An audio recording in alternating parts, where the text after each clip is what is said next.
Well, good afternoon. Welcome. My name is Julie Shields-Rutina, and I'm the Director of College Planning, Education, and Training at MEFA.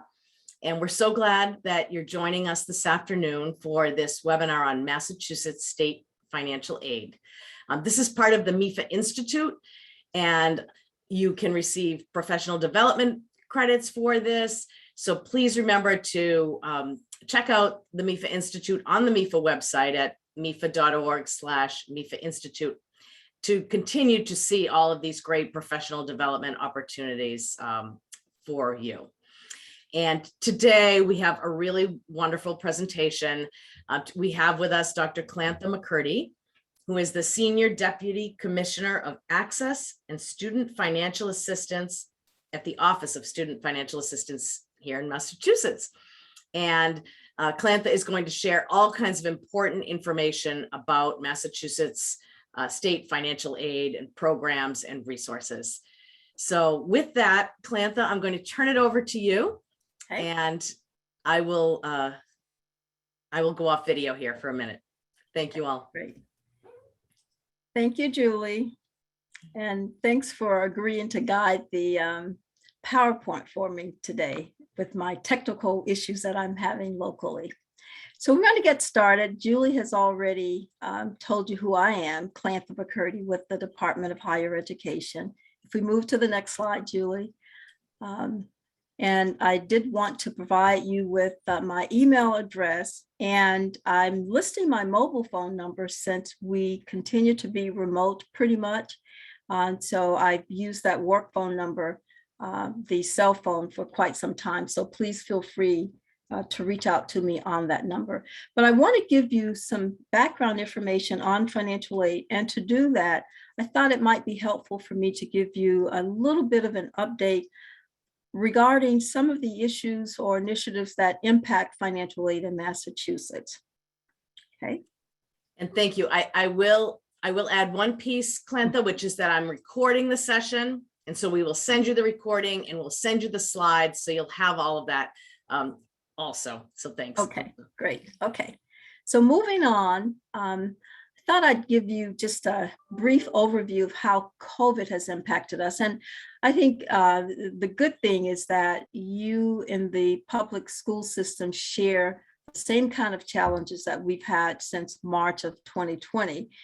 And in higher education, with our colleges and within the Department of Higher Ed, we continue to be challenged, but continue to work on some relief for our institutions, implementing policies that makes it easier for institutions to provide quality service and education to students.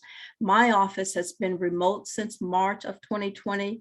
And the good news is that we've been able to do all of the work that we are charged with from the government in carrying out the quality services to students and families under the financial aid programs. But we've also maintained an alignment with what happens at the federal level, making certain that we adjust our policies as needed, because the thing that we do not want to have are two systems of requirements, a state system and a federal system when it comes to financial aid. So we've made quite a number of changes there over the past 18 months. And we continue to work closely with our governor's office, with the Executive Office of Education, the Department of Elementary Secondary Ed, and our campus leadership in both the public and private higher ed systems, trying to make certain that we establish protocols for identifying and responding to COVID-related issues. And you hear about those on a day-to-day basis, such as the policy where early on our four-year institutions had in place that students would need to be vaccinated before returning to campus. Community colleges delayed that decision, but they've now announced that students must be vaccinated as of January in order to be on campus. So in moving on, just wanted to mention that. And next slide, Julie, please. And to also share some ways that you've seen an immediate impact of the pandemic with financial aid has been in the guidelines that we have, the deadlines that we have for our programs. MassGrant, which is our signature primary need-based program, has always had a deadline of May 1st. And what that did is it ensured any student who completed their FAFSA by May 1, if they qualified, they will get a MassGrant. Well, for 2020, we extended that deadline through July 1st for the 2021 academic year. And then for this current academic year, 21-22, also extended that deadline to July 1. And there are other programs that you'll hear me talk about later, but a sister program of MassGrant is the MassGrant Plus. And for that program, based on the way we are using those funds, an institution can award a student who has a FAFSA completed as of November 1. But other programs like our ECE scholarship and paraprofessional grant, those deadlines were also extended to October 1st for last year and this current year. Thank you. Next slide, Julie. Another big initiative that we have at the Department of Higher Ed, and I did mention this last year, is our equity agenda. And I cannot talk about financial aid without bringing in what's happening under the equity agenda, where at the Department of Higher Ed, we are hoping to achieve racial justice within the public higher ed system, but that spills over into financial aid.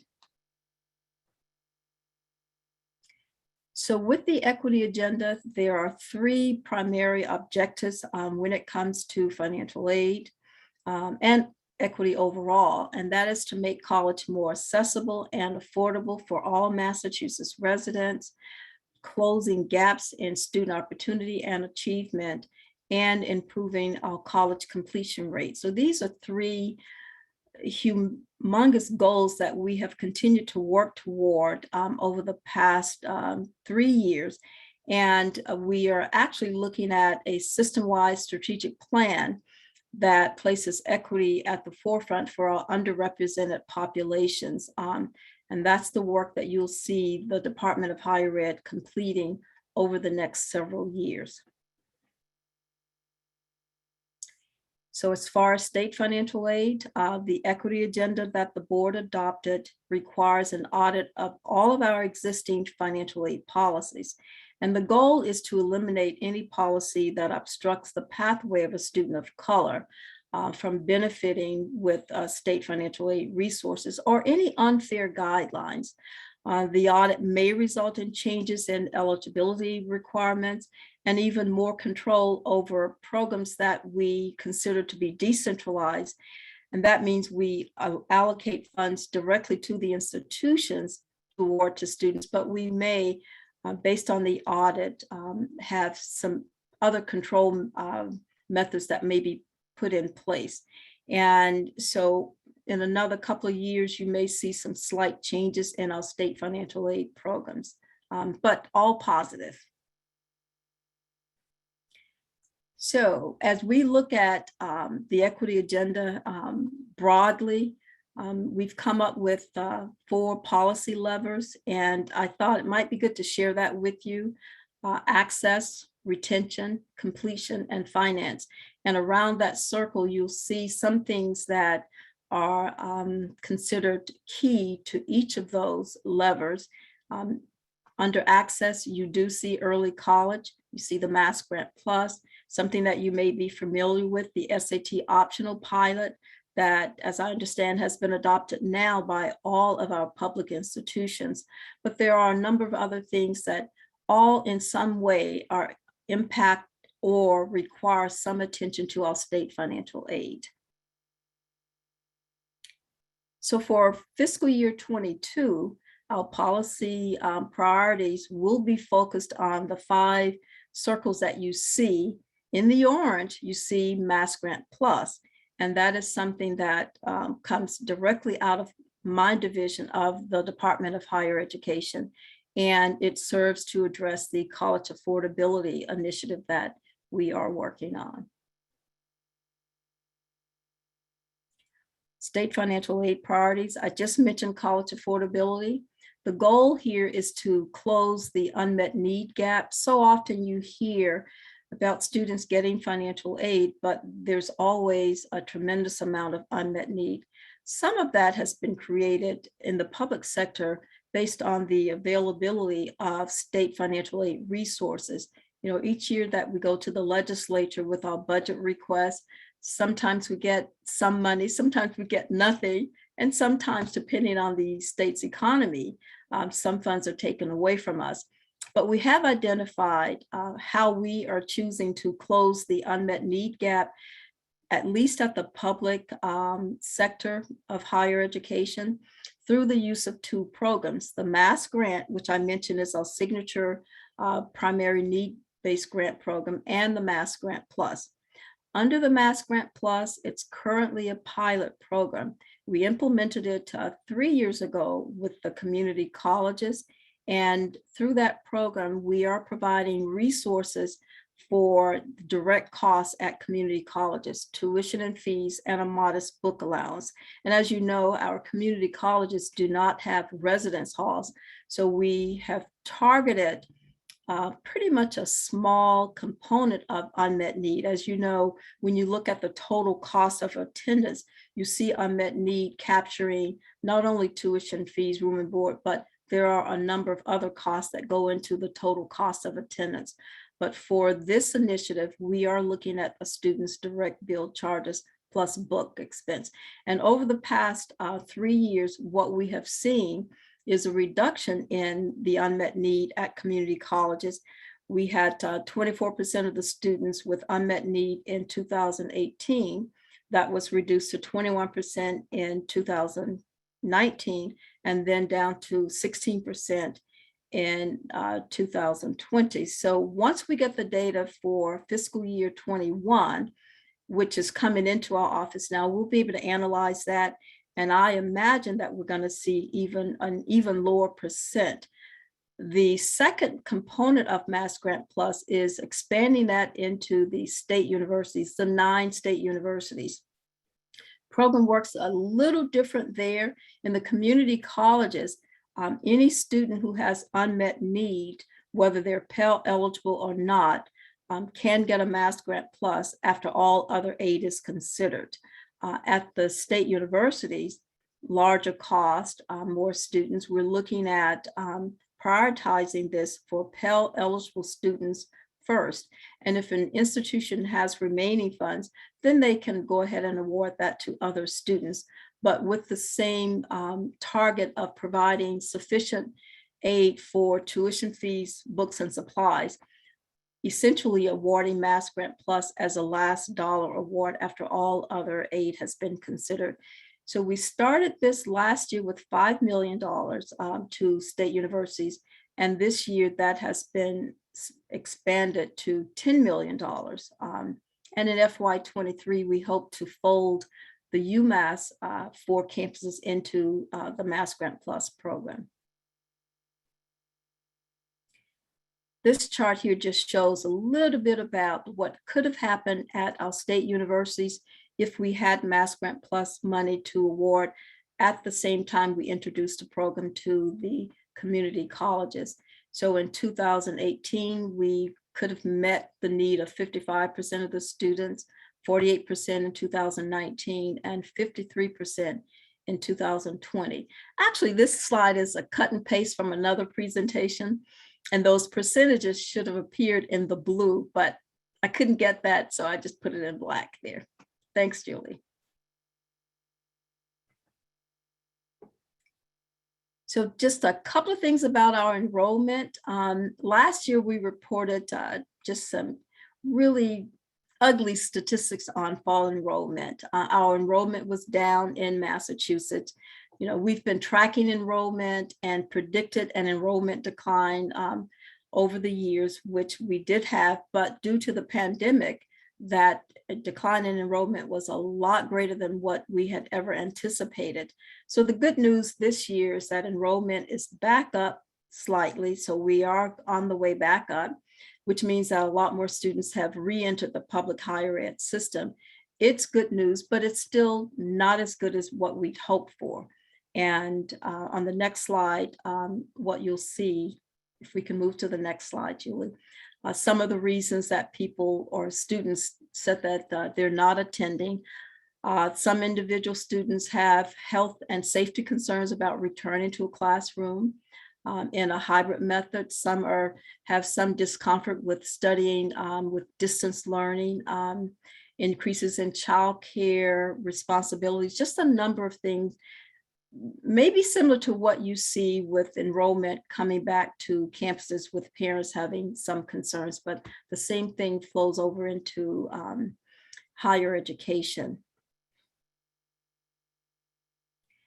If you want to know more about the enrollment report for FY21 or any of the data that we have in the public higher ed system, I've listed the link for the 2021 fall enrollment report, as well as the link to our data center. There's a lot of information there, and most of it is presented in Tableau now, so you can, toggle back and forth and look at some of the things that you really want to see. And I do invite you to go to that.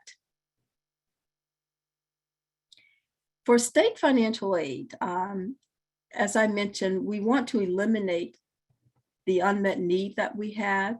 And the goal is to also consolidate some programs that have similar purposes, but to improve upon what we're doing based on pilot programs that we have, such as the MassGrant Plus, have better communications and clarity about financial aid, and actually shortening that student's journey so that as they're entering higher ed, their financial aid journey becomes less complicated. So we are doing a lot of things on our online system to help students once they enter higher education. And we also hope that with the policy audits that we're doing both in financial aid and within higher ed, that those are applied and implemented to help us provide quality service to students. I'm not going to go through this. I've just talked about this a little bit. And some of the areas that you'll see us focus on, early college, which you probably are hearing quite a bit about. We started down that road a little bit in partnership with DESI and some of the other public and private institutions introducing early college programs, and now graduating more students from high school with substantial college credit.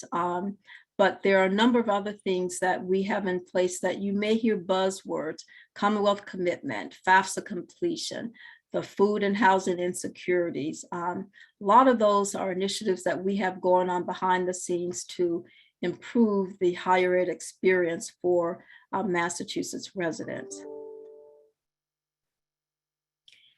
So talking a little bit about affordability options in financial for higher education, I wanted to make certain that I mention the mass transfer program, and a student would have several pathways to reducing their cost of education. And one is if they take all of the general ed courses that are advised, those courses will transfer to any public four-year institution, as well as the arrangements that we have with our public institutions on the associate's to bachelor's degree pathway. Even the reverse transfer, so if a student ends up at one of our public institutions, transferring there with college credit from a community college, once they've reached enough college credit at the four-year institution, they can reverse those credits and be awarded an associate's degree from that two-year college, which may have been the initial intent at any rate. And then also the Commonwealth Commitment, which we've introduced about 3 years ago, small program. Next slide, please. So this website that I think you can see at the top, mass.edu/mass transfer. If you were to go there, you'd see quite a bit. It's an interactive website, so students can go there and look to see which pathway they'd like to take, and if they do this, what happens here or there. But this slide here basically shows the savings that a student would have if they enter the general ed foundation, saving about 11% on the total cost of their bachelor's degree.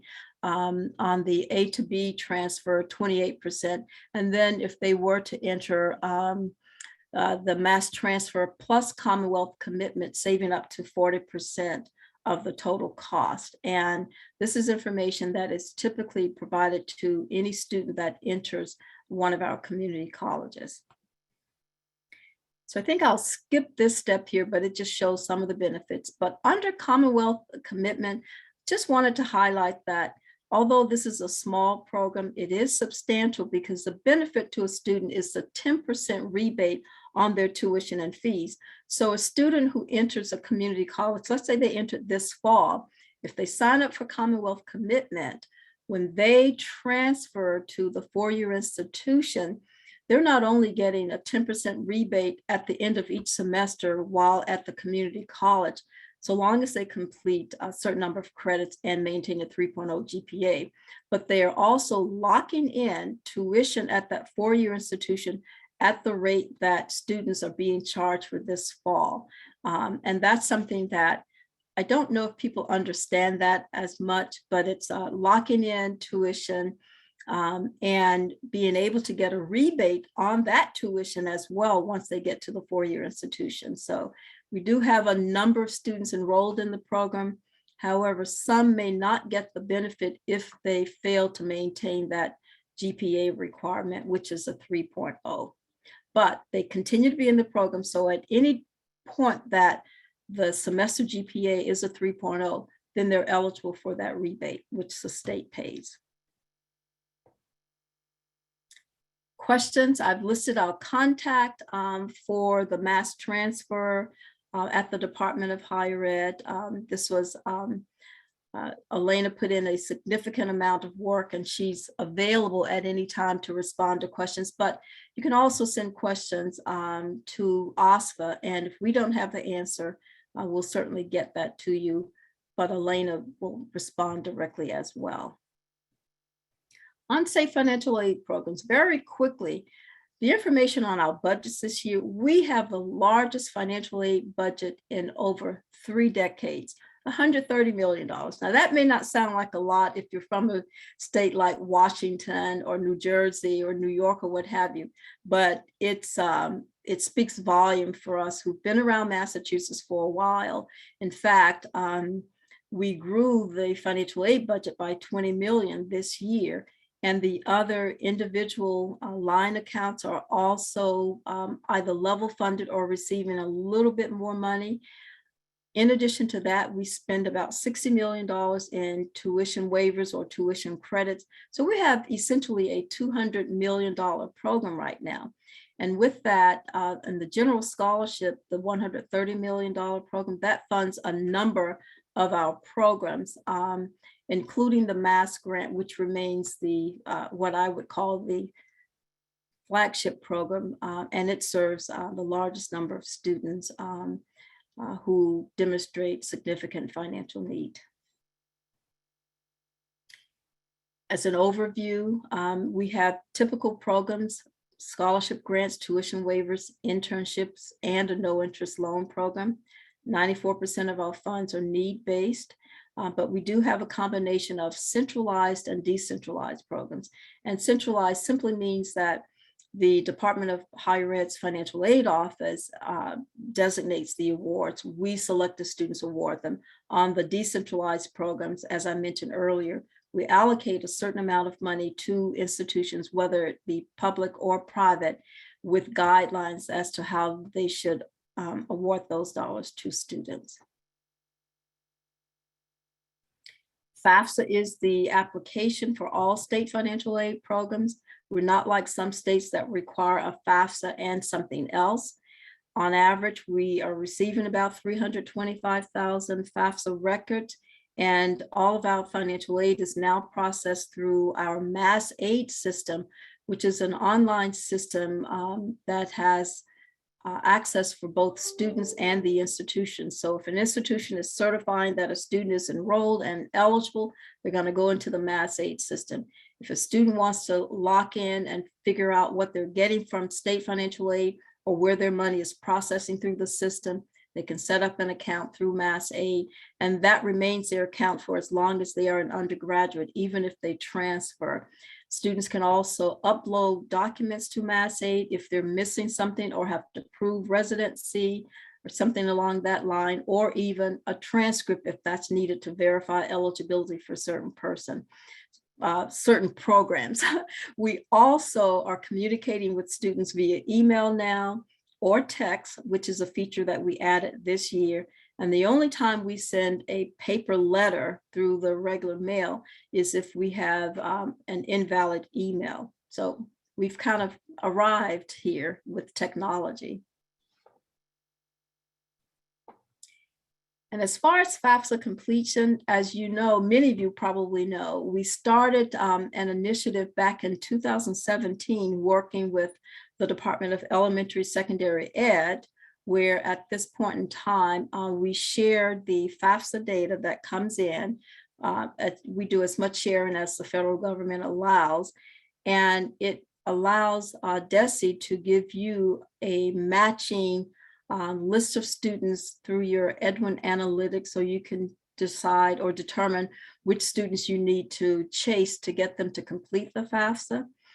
And that report is updated weekly. And I will say the 21-22 FAFSA, this should be 22-23, is integrated into the system, and you'll start to get that data probably next week. This is that last bullet is something that I should have updated. I didn't go back to do that, so I do apologize for that. And we can make the change online, or we'll make that change before this comes out to you. But one thing I wanted to say about this is with the second bullet, where we are continuing to explore ways to get a better match. One of the things that we discovered last year is we were looking at first-time never attended FAFSA data. And so many of our students are completing dual enrollment courses or early college courses or programs. And when they complete that FAFSA, they are listing that they are more than a first-time never attended student, maybe even a sophomore, what have you. So we've expanded the list of ISER data that goes over here. So we know that most sophomores or second-year students are not your freshmen, your high school seniors, but it depends on how they complete that FAFSA. And we're not going to tell the student to not think of themselves as first time never attended if they feel like, hey, I have 30 credits here. But what we're doing on this match is going a little bit deeper to make certain that if we give you a list, you can count on the accuracy, and you won't go to a student to say, well, you need to complete the FAFSA, and they tell you, but I already have, and they're not on your list. So we are improving that. Next slide, Julie. Okay. So I wanted to also mention in this collaboration with DESE on the FAFSA completion, we started a campaign last year called the You Are Worth It campaign, and we will be continuing that. It will focus on key FAFSA filing months and run throughout the year. We'll also target this message into certain geographical locations in the state to make sure we are hitting the populations that really need to hear this. And there is a FAFSA completion website that is maintained by DESE. I've listed 2 ways to get to that site, but as often as information is provided to us, that will be listed there. So any person can see, if you live in Springfield or if you're in Brockton, are there any activities going on in your area? That should all be listed there. If you were to go to that today, you'll see a number of MEFA activities that are listed there. But there are a number of us who are working as contributing partners with this initiative, and I've listed some of them: Gear Up, MEFA, MassEdCo, MASFA, You Aspire. So we're doing all of this to make sure that Massachusetts continues to be in the top 5 states with completed FAFSAs. we maintained that even the past couple of years, even though our enrollment was down, but it was not without some of the efforts that we all came together to do this past year. And of course, the work that you are doing on your own campuses. So that's just going to continue. For our state financial aid program, MassGrant, May 1st has always been the priority deadline. It's been that way for over 50 years. With the exception of the past 2 years for 2021 and 2022. And we extended that to July 1, as I mentioned, due mainly to COVID. But what that May 1st deadline does is it guarantees a student that if you meet the requirements, and right now those requirements is that the student must be eligible for Pell, then you will get a MassGrant. And the May 1st deadline, as you probably know, is later than any college's deadline in the state, with the exception of there may be a community college that also has a May 1st deadline, but it's as late as that. And so it kind of guarantees a student that even if they miss the college priority deadline, they've met the May 1st deadline for state aid. And one of the things that we are dealing with right now is the change that's going to go with the FAFSA completion. The expected family contribution is now going to turn into what's called the Student Aid Index and SAI. And with that change, you will see some students who qualify for Pell no longer qualify, and then others who maybe did not will. There are all kinds of changes in the need analysis, and I'm sure you'll be attending workshops that will probably walk you through this, and so you'll have a good understanding of that.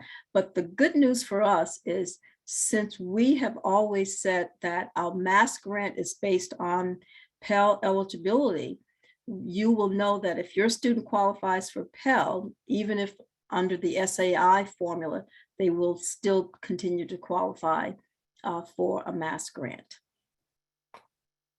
Okay. Centralized programs, these are the programs that OSFA basically makes decisions on. And as I mentioned, the next slide, we have a number of decentralized programs as well. If you can bring that slide up. I will. And Clantha, before that slide, I'll just ask you one question. Okay. That someone asked if there was any state aid for adults who work full-time and can only take one class per semester. So I'll just put that out there as you go forward. But okay, thank you for that one. And I will now change. Okay. So if you change that slide, if you are attending a public college, you see the first three programs, cash grant at the community colleges, the state universities, and UMass. Those can be awarded for students who are less than full-time, minimum of 3 credits. Now, the institution has the ability to award, but some institutions may choose to award this money only to students who are taking 6 credits or more. So they can, but they may choose not to. And if they choose not to, that's okay, because they are within the parameters of the guidelines. Part-time grant is another one of those, less than full-time, but even the part-time grant requires at least 6 credits. And that's the thing about the decentralized programs, or just financial aid in general. Usually you have to be at least what's considered half-time to benefit from grant programs, or even the loan programs. I think that requires at least 6 credits. So, but there is one other program that we have, or 2 others, but they're basically workforce development programs. The Early College Childhood Educators Program, a student taking 3 credits. If you qualify for that program, you can be paid, and the Paraprofessional Teacher Preparation Grant. So a couple of exceptions, but for the most part, you have to be at least 6 credits. But if you are attending a public college, you might ask about the cash grant to see if the school would consider awarding those to you. And our website is listed there, so you can go through the list of financial aid programs. And if you see something that you think is a good match for you, but you're not getting the help from the college, just get back and contact our office or even call me directly. MassGrant, our largest financial aid program, serves about 45,000 students a year. And as I mentioned, a student has to file the FAFSA, be a Mass resident, and be eligible for Pell in order to qualify. And even though the value of the MassGrant has eroded over the years when you compare what we award to the cost of education, I am happy to say that for this year, we received a significant increase in MassGrant, and we were able to increase the max award by $400, going from $1,800 to $2,200 in 1 year. And that is significant because the majority of our students getting that maximum award are in the very low EFC cells. So there are more students in the 0 to 500 EFC cells getting MassGrant than those above 501 and above. So we are helping students with a significant amount of aid this year. Next, Julie. MassGrant Plus. This is our pilot program. It's very new right now at community colleges and the 9 state universities. And it is purposed to address unmet need for direct costs of tuition fees and books. And the award is determined after all other aids are accounted for. $7.3 million available this year at community colleges. And then, of course, $10 million at the state universities. And you could be full or part-time, but the institution must prioritize this to Pell eligible students. And here again, the part-time is at a minimum of at least 6 credits or more. We like to think of MassGrant Plus as an extension of the MassGrant program. And for that program, the deadline is November 1. So it allows the institutions a little bit more flexibility with who they can award that money to. And of course, the institution is in control of that.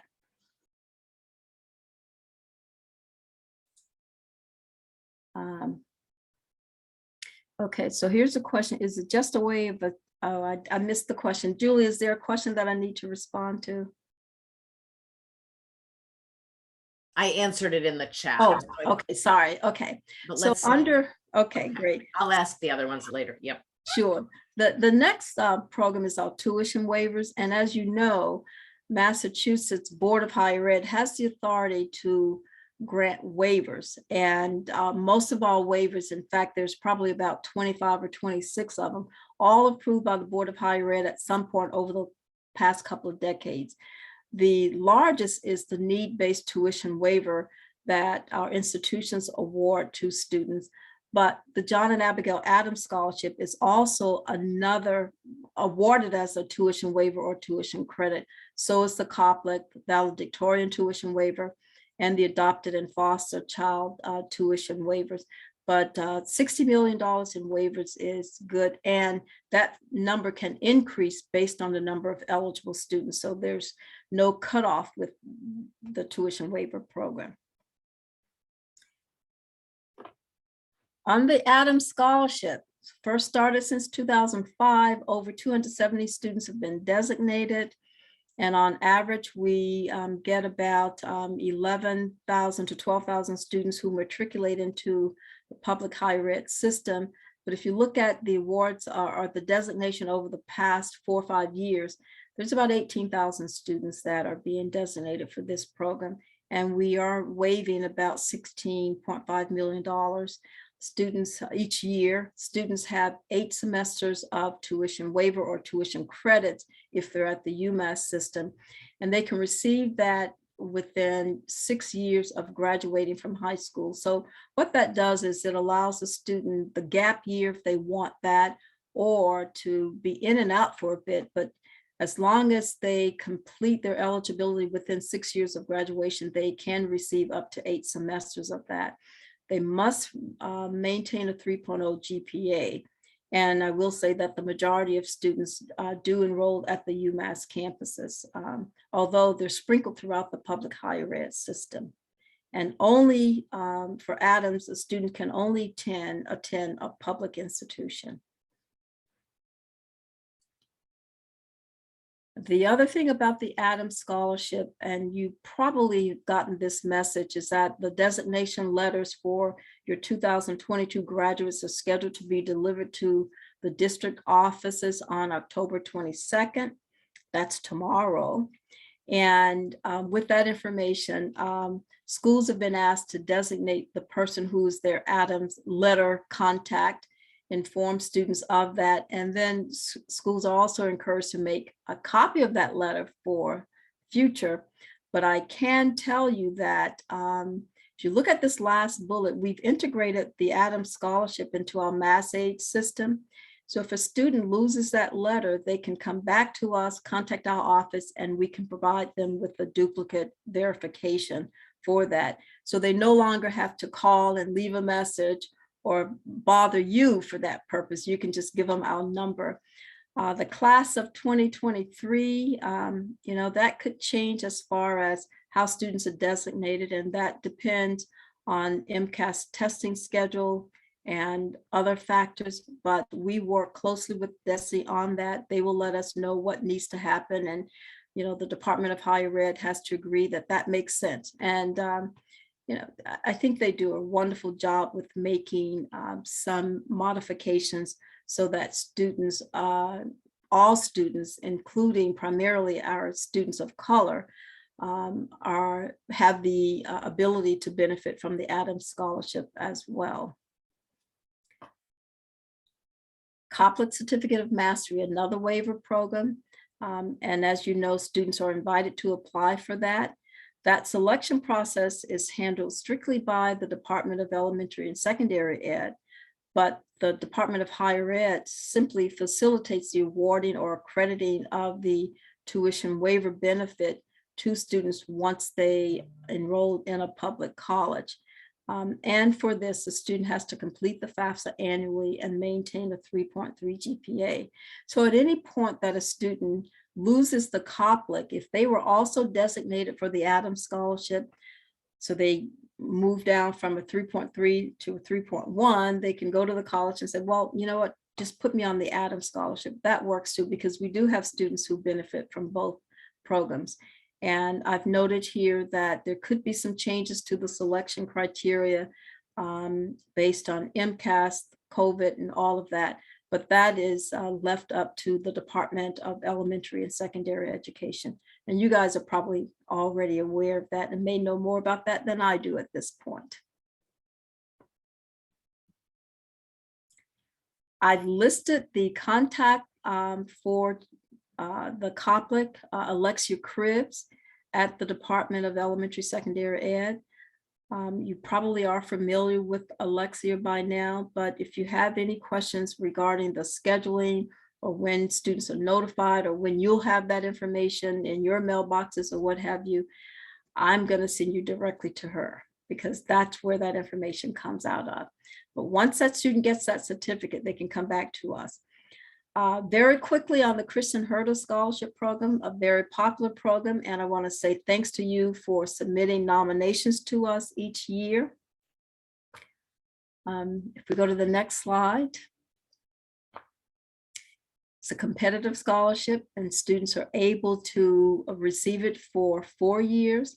Annual award on this scholarship now is up to a max of $20,000. We will look to increase that amount based on our funding and the number of students and where they are enrolled. But when you are considering nominating a student for this program, keep in mind that they must be either a high school sophomore or junior, and they must be a student who will likely demonstrate financial need when they get to college and show evidence of strong academic promise and an ability to overcome challenges or extenuating circumstances. And I think all of you do a wonderful job of nominating really good students for this. I think for us, the issue is that we can only select so many of them. So don't give up if you put in the work and your student is not selected. This coming year could be your year. On the Herder Scholarship, I just want to let you know that we are anticipating having the applications out little bit later this year because we are working on fully integrating this program into an online system. We had a partial online system that worked a little clunky this past year, but we are improving that because now it's going into our MassGrant system. So the due date will depend on how quickly we can release the new application. We think it could be late December. I don't think it'll be any earlier than that, but if we move into January with the application, we'll just set the deadline a little bit later. And keep in mind that it's going to be completely online this year, and students can upload any of the information that's required. And I've listed the contact information, but we will send out a written notice of the application process and all of the steps that you'll need in terms of nominating students. 25 students are selected each year. The scholarship can meet up to half of the student's financial need, and it is awarded as a last dollar, but intended to remove loans and sometimes work study. And we spend about $1.2 million each year on this program, but it's just a wonderful program. And a lot of our institutions meet full needs. So some of the Herder students only need a little bit, but then we have some schools that are very challenged and they might package students with direct loans and a parent loan. And when we step in with the Herder, that just makes a complete difference for a student and their ability to enroll in the institution of their choice. And I know we're getting close to the end, and so am I on this. Foster Child Grant, just a reminder that this is a program for students who continue to be served by the Department of Children and Families. They are eligible for a $6,000 grant on this program. And similar to the Herder Scholarship, the Foster Child Grant is completely portable. So a student can attend a college in Massachusetts or anywhere in the USA for that matter. And we are serving about 300 students a year on this program. The sister program to the Foster Child Grant is the Adopted and Foster Fee Assistance, but only available to students who attend public institutions. And this is a full tuition and fee scholarship. And students, we have some students who are Herder recipients and they get the foster grant and the foster fee assistance for 4 years, go figure. But it's a wonderful program that the state has heavily invested in now. Early on, we didn't have enough money to pay the full cost of tuition and fees for both semesters, but now that is funding is available, and we are supporting about 900 students each year. So as you can see, we have $7.4 million on this program. Student has to provide proof of their eligibility to the school, which they get from the Department of Children and Families. And then once they're in our system as being eligible, that remains. They never have to provide the proof any longer, and we can pre-package them, or the school can pre-package them and then just submit to our office certification of their eligibility. So it's a wonderful program. Thank you, Clantha. We had a question about that. So the school is the place that they should start with that. Yes. Great. Mm-hmm. Yes. School counselor, I guess that's great. Thank you. Yes. Okay. Okay, this is it. This is us, right? We are located at 75 Pleasant Street, same building as the Department of Elementary Secondary Ed. In fact, we pay rent for a nice suite on the 3rd floor. So if you're there for other business, you can always stop in and holler at us. And but as I've mentioned earlier, we are completely remote right now. There is movement to return to work, and it will be in a hybrid method. So the good news is that the office will be staffed every day once we have the return to work. So someone will be there to work with any walk-in traffic at any point in time. But we have managed to conduct our business, I think, in a pretty good shape throughout the last 18 months. So it's all about service for us, but you have my email address, you have the website, and you have numbers to call. So please let us hear from you. And with that, we have about 8 minutes for any other questions that we didn't get to respond to. That's great. And the timing was perfect. And thank you all. And yes, ask your questions here. I'll just, there are two sort of follow-up questions. Okay. And I think you addressed each one a little bit, but maybe you could say a few more words. The first is that someone said that some people with disabilities or with certain family circumstances may only be able to handle taking one course per semester. So that type of financial aid is very helpful. Maybe you can just say a few more words about that. Certainly. We have an accommodations policy actually for all of our financial aid programs. So if a person has a disability and we can get the documentation, we are able to award full-time, aid for them, or prorate it based on the number of credits. And a student can participate in MassGrant. They can also receive something like cash grant or other programs under that accommodations. We put that in several years ago, probably 20 years ago at least, but we won't know it until the person comes to us. And they can start with the college, and then usually the college will connect with us to get the accommodations for the student. So that is not an issue at all. That's great. And then this person is just confirming that if the Department of Children and Family isn't involved, that foster care program probably doesn't apply.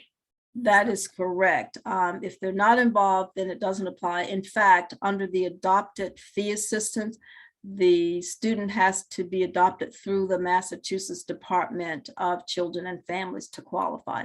And so that agency maintains the records for each eligible student and will provide that information to the student to hand off to the school. For the foster child grant, they simply upload a list of students who are eligible into our MassAid system, and those students become identified as foster child grant. But they do that every year because a student can leave the service of DCF, a foster student, and then that would make them ineligible along the way after that. So we rely on the department for that information. Thank you. And one more that's a little bit of a follow-up for that person was, I think it was about a grandparent who was taking care of a grandchild whose parents are no longer alive. And so I think that grandparent was concerned about aid, but I thought others would like to know that that student can apply for aid and the grandparent doesn't need to put information on the FAFSA. But if you wanted to say more about that too. That is absolutely correct. And I think the FAFSA, as a student, I believe we've tried to get the text working at the state level with our national organization. We've tried to get the department to basically have that information available so it's easy for a student to see that, but the income information of the grandparent would not be considered or need to be considered. And if that student had some dealings with the Department of Children and Family, they may also qualify for the fee assistance program. So it's good to check that because the student may have been in foster care for some time before going back to the grandparent. And I would suggest that any grandparent seek the assistance of a financial aid person or, some of the college access staff to help them complete that FAFSA. And Julie, you have a bunch of those scheduled, and we have them scheduled all around so that they get the correct information and they get that FAFSA completed correctly first time around. Oh, that's wonderful. Well, Clantha, I think that's it. And thank you so much. This was great information. And thank you all for joining and for your questions and being engaged. And we will send you the recording and send you the slides. And we wish you all the best with your students this year. Great. Thanks, everybody. Thank you. Bye. See you next time. That's right.